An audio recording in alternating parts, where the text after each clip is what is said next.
Assalamualaikum warahmatullahi wabarakatuh. Alhamdulillah, alhamdulillahi rabbil alamin.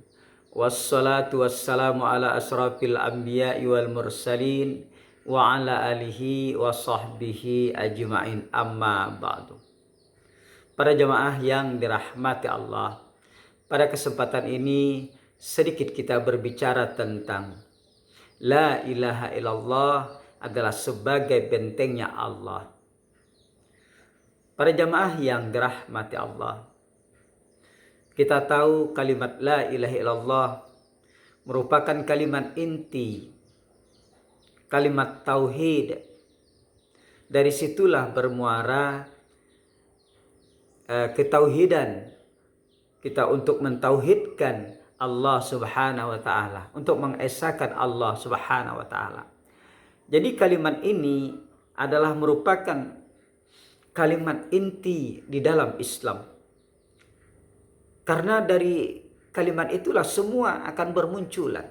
Dan semua didampingi oleh kalimat La ilaha illallah. Dalam aktivitas apapun. Terkadang dengan ucapan dan terkadang hanya dengan makna yang tersirat di dalamnya. Misalnya saja, pada saat seseorang dilahirkan, maka disunahkan, diazankan maupun dikomatkan. Jadi azan dan iqamah itu intinya adalah La ilaha illallah. Pada saat orang melakukan akad nikah, maka disuruh baca kalimat syahadat. Asyhadu an la ilaha illallah wa asyhadu anna Muhammadar Rasulullah, itu intinya adalah la ilaha illallah. Pada saat orang sakaratul maut, diperintahkan oleh Rasulullah, dianjurkan oleh Rasulullah untuk mengingatkan orang yang sedang sakaratul maut, mendekati kematian, dengan kalimat la ilaha illallah. Lakinu mautakum bikalimah la ilaha illallah, kata Rasulullah. Ajarkanlah kalimat la ilaha illallah kepada orang yang akan meninggal pada saat dia sakaratul maut.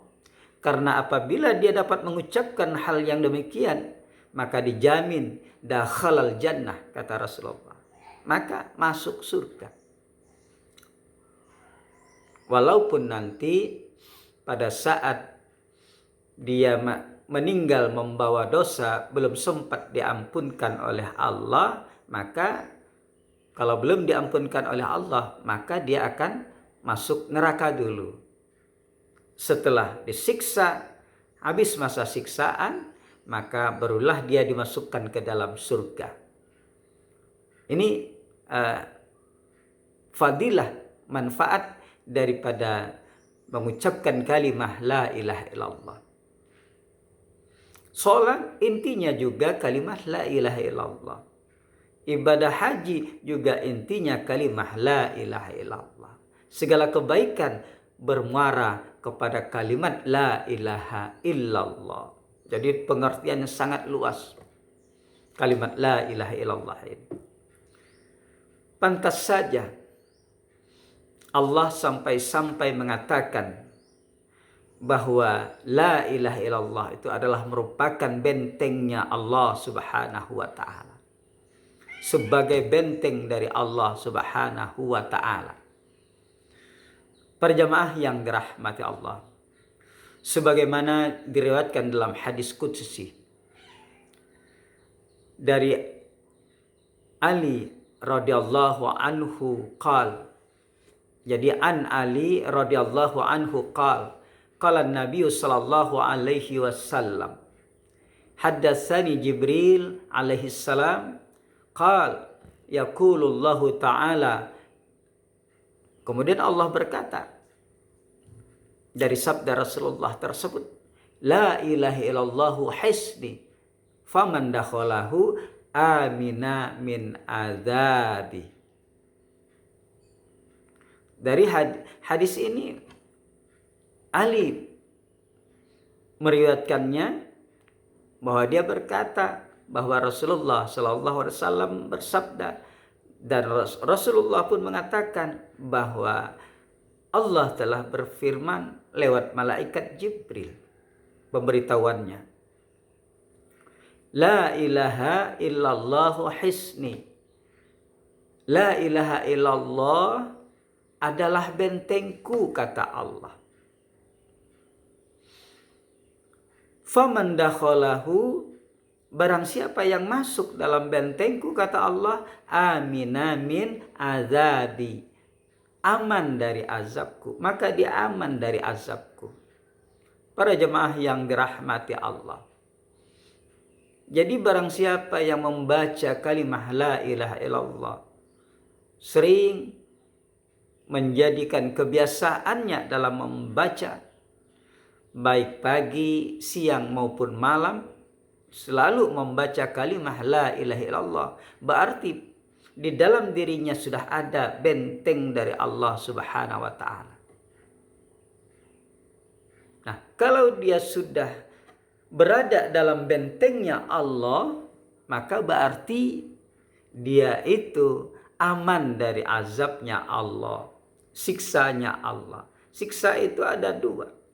Semenjak kita berada di dunia juga disebut dengan siksa. Dan juga kita berada di akhirat nanti juga disebut dengan siksa. Jadi kalau kita sudah masuk dalam benteng Allah, berada dalam benteng Allah, maka dengan karunia Allah kita dihindarkan dari azabnya Allah Subhanahu wa taala, baik di dunia terlebih lagi di akhirat nanti. Para jemaah yang dirahmati Allah, oleh karena itu kita biasakanlah membaca kalimah la ilaha illallah.